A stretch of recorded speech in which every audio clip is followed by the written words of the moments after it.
It's Father's Day, and a lot of people may have plans today to do something with their father. It occurs to me that typically this is a day where the dads get to do what they want. So they might say, I want to do something like go to the baseball game. You could do that today because the Dodgers are playing this afternoon. I discovered before I came up this morning, the Dodgers also played last night and did something that completely undercut the topic that I want to share today because they lost 15-0. So if you're going today, just the odds are you're going to get a better experience than the people that went last night. But baseball, I feel like there's not that many opportunities where we get to talk about baseball here, but I think this is a very good metaphor for how we can view who we are as fathers, and not just fathers, but also the energy of anyone who feels that they have to be in control. As dads, a lot of time, that's something that we deal with, that I want to be in control.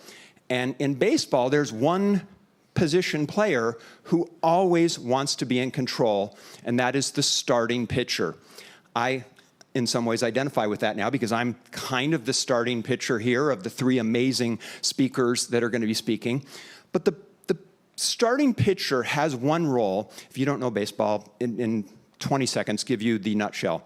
Their job is to throw as many successful innings as possible. Ideally, if they can throw 6 or 7 innings, that's a great starting pitcher output for that day. And then what will happen is the other pitchers from the bullpen will come in, and they'll help get the game to the ending. So starting pitcher, in some ways, has like the most important job, and their job is that sort of I can do it energy. And that's the part that I think as dads, we can identify with. Dads have a very much I can do it energy, meaning it's up to me. If you've ever tried to give dad directions on where to drive, you get this.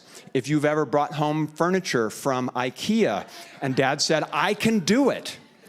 If you've ever tried to figure out how to set up your smart TV, who's going to come along and tell you I can do it?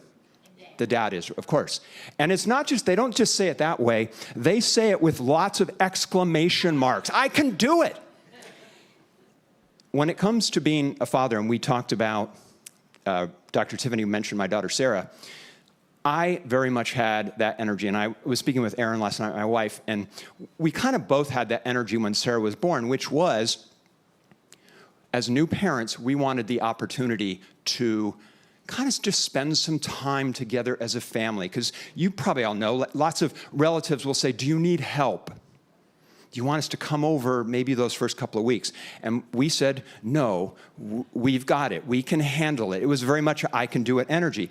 So we bring Sarah home. Oh, all right. And this is where I want to share this quote with Ernest, from Ernest Holmes, because I think this summarizes this idea. He says, man creates nothing at all. He merely uses creative forces.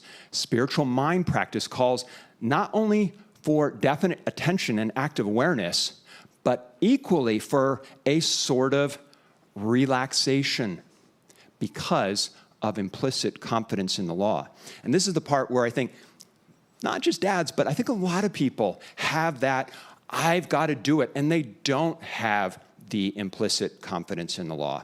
And that was certainly our situation when we brought Sarah home. This is 2000, probably around the first month or so. In fact, I don't know, there wasn't a date on this picture, but it could very well be the day we brought her home, which was a challenging day. Because, as you know, when you have kids, you probably don't sleep much. You get home from the hospital, you're exhausted, and Erin wanted to take a nap. And so she put Sarah in the bassinet right next to the bed and said to me, I had one job. Just watch Sarah and make sure she's okay.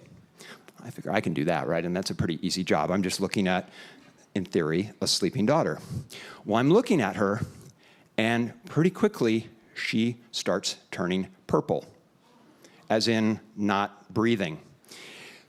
Fortunately, she's okay, obviously, but Aaron immediately grabbed her, did the Heimlich. I call 911. We have the paramedics come, take her to Los Robles Hospital. So literally within an hour of us being home, we're already in the ER with our newborn daughter.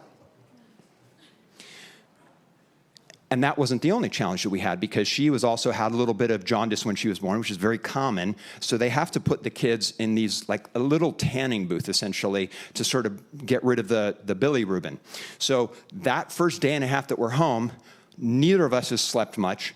I'm having to watch her. Aaron's having to watch her all the time to make sure she stays in this thing. And by the time Saturday night came around, I couldn't function. I literally could not function. In fact, I was on the floor, kind of curled up in the fetal position, crying, because I'm like, I can't do this. I cannot do this. And I hear, Aaron's laughing. Thank you so much. I hear downstairs Aaron on the phone calling her mom. Mom, can you come out? Her mom couldn't. She was in Michigan. It couldn't just arrive right away. So she calls my mom, who's in Colorado, and she says, Sally, can you come out? This is what I'm hearing while I'm like on the floor in the fetal position. And what I hear next is, he's on the floor crying.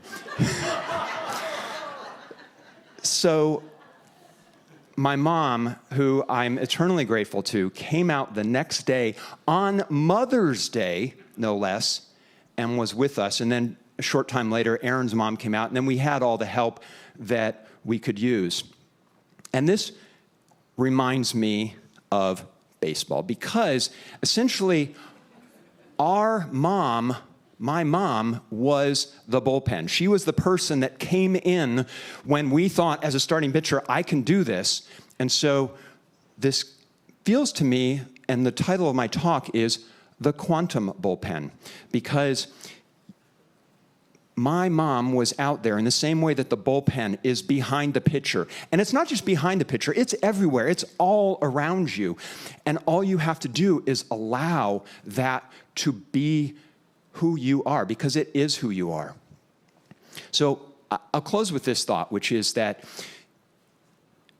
when you allow that quantum energy, God, that amazing consciousness to be who you are and to flow through you, you will always win.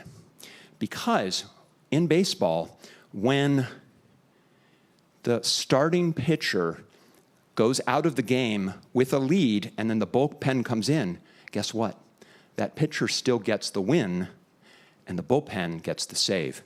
So look for places in your life where maybe you need to let go of the baseball and give it to the universe, to the quantum field, and allow that support to flow through you. Happy Father's Day.